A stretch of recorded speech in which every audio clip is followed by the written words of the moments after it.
to show you how to do a couple of oversized applications. In our culmination of products here, we're going to show you this all-over print that we did for Action, friends of ours, that's got a treatment from the front to the back. It's got mixed media, it's got all kinds of the things that we've showed you already, and we're going to walk through each and every one of them. This is kind of the oversized thing that we do. We're going to do an all-over print from sleeve to sleeve, top to bottom on the back of these Dickies garments. One of the tricks to getting over the seams, and even the buttons in this case, buttons, seams, and even the front plackets, are we put a little bit of this cushion on the pallet. Now we can use anything from neoprene, which would be a more permanent solution. So this is just the real small bubble wrap that you can get at your UPS store, packaging store.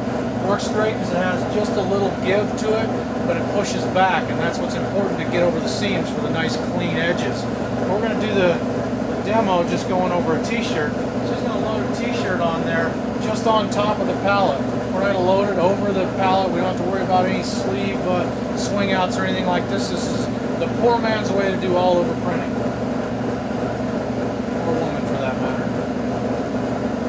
So we just lay this right on top of the pallet. And because we're only doing one color here, we don't have to worry about it lifting or anything. We'll get it as flat as we can. We're going to run over the top with a big splatter pattern. Splatters are hot, stressed, kind of arbitrary type of pattern. And we built this using some of the patterns and some of the templates that Action provides in their clip art series. So you got to use a little muscle because you've got a big wide squeegee. Now, we're using our super soft white, our full water-based white, so we keep a real soft hand in that background.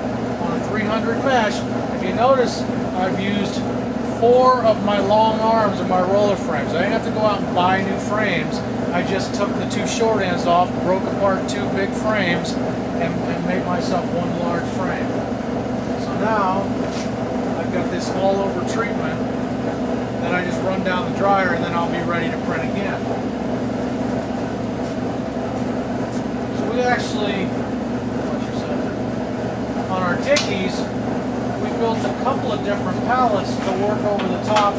Since we're going sleeve to sleeve with our wings and our button up on the Dickies, we can overlap. We can actually put our sleeves on this pallet that we basically fasten to an existing pallet.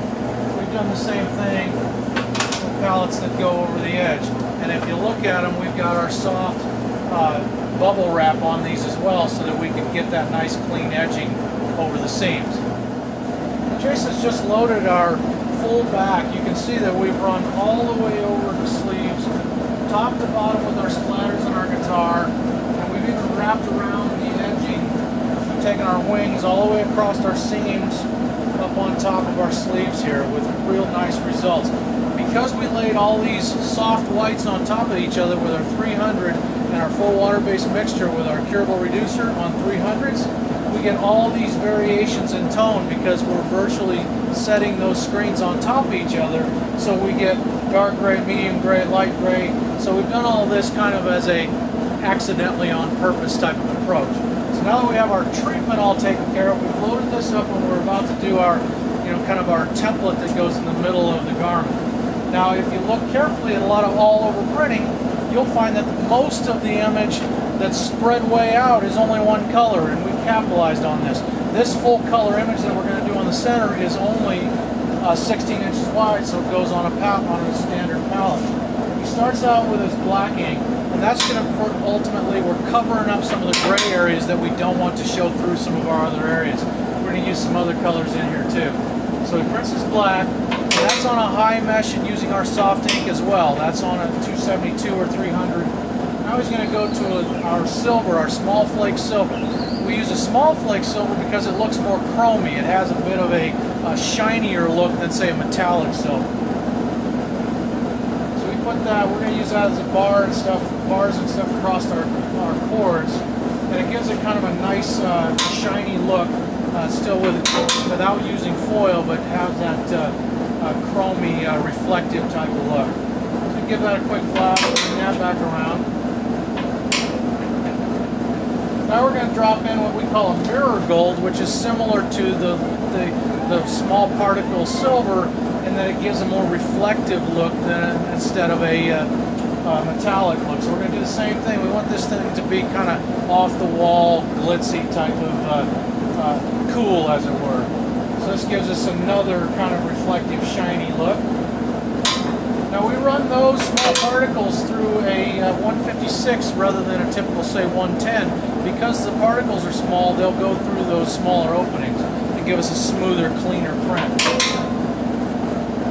We start to see this come together really well when we lay down our white. Now we've gone with a white that we're going to intentionally build so that it'll crack at the end of the dryer. It's called shatter base, crackle base, any number of names for them, but ultimately, if it gets hot enough and goes through the dryer, after it sits for a little bit, you can literally crack it and give it its own texture, which is pretty fun. You can see it's a real thick ink. We put this on a 110 so we can actually get it to pass real easily. Everything is on the same tension, so our registration is spot on. We get a nice bright white. Look at that one hit white. And that's based on that stencil thickness that we talked about before, as well as the mesh opening being nice and wide. So give that a quick flash. Just going to go ahead and do that print flash print thing that we talked about, because we really don't ever get what we think is a dialed-in white without doing that. So there's a lot of opinions on what's acceptable. There's many people out there online telling you they've got a one-hit white that'll work miracles, and that's fine. And if I engineer the art just right, I can get you a one-hit white too. But since this has got such a big wide area, I want to make sure this is nice and white. And that'll actually help my thickness of my ink so that I get that nice crack as well. So that's a killer white. That's a dialed-in white there. Give that a quick flash. We're going to come back to our high density clear, one of our favorites that we've talked about a number of times already. The super high density clear, back on our 8370 that's stretched also to 30 with our 400 micron stencil. It's exactly how we printed those Apparellopolis logos earlier, and we just flood, make sure we get our ink to go all the way to fill that stencil. Gives a nice clean overprint. He's going to give that a quick flash. I'm going to step over here real quick.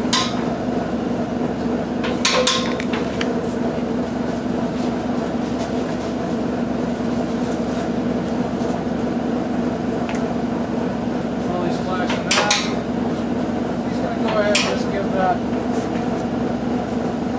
cool it off a little bit. We'll use this method once in a while as we're worried about our, since we have so much flashing going on here, he wants to make sure that we don't get any lift off from all the heat. And this isn't a typical application. We're doing this to really show off. We're showing a bunch of different techniques here, but it's kind of one of those things to show what you can do.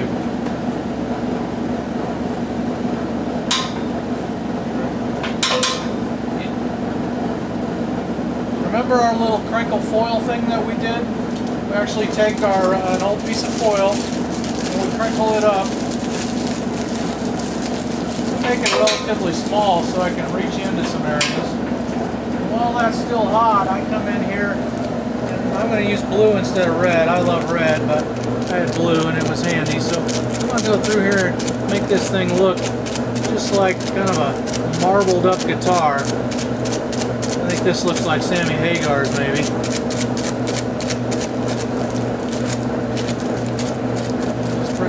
Here, and you notice it's not sticking to anything I've got a little foil resist in. I've got it up here on the neck, I've got it up here.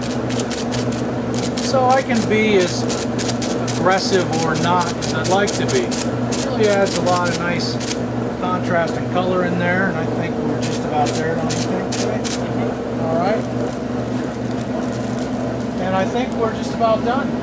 Let's go ahead and throw him down the dryer and we'll take a look at it as it comes out. Catch them off the back end. Now they're real hot at this end, but you can see what we've got with our marbling going on in our guitar here. And after this sits over a period of time, we get this textured white to crack. So we go in here and we can actually physically crack it, which is a lot of fun for both the customers and their kids or whoever. It really gives it another additional texture. from that point, we went ahead and digitized and sewed over the seam and wrapped that splatter all the way around with our embroidery. And then to match the back, we went ahead and put the splatters on the front over the pocket. Again, this is all using our spongy palette with the bubble wrap or the neoprene, and then we sew right over the top of that.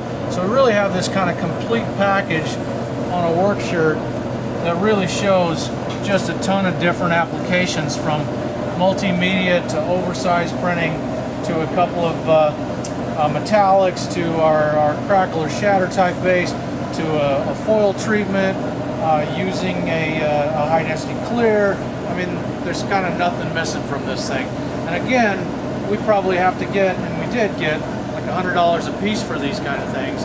But there's an awful lot you can do in between some of the basic one color things that we talked about and all the way to this level.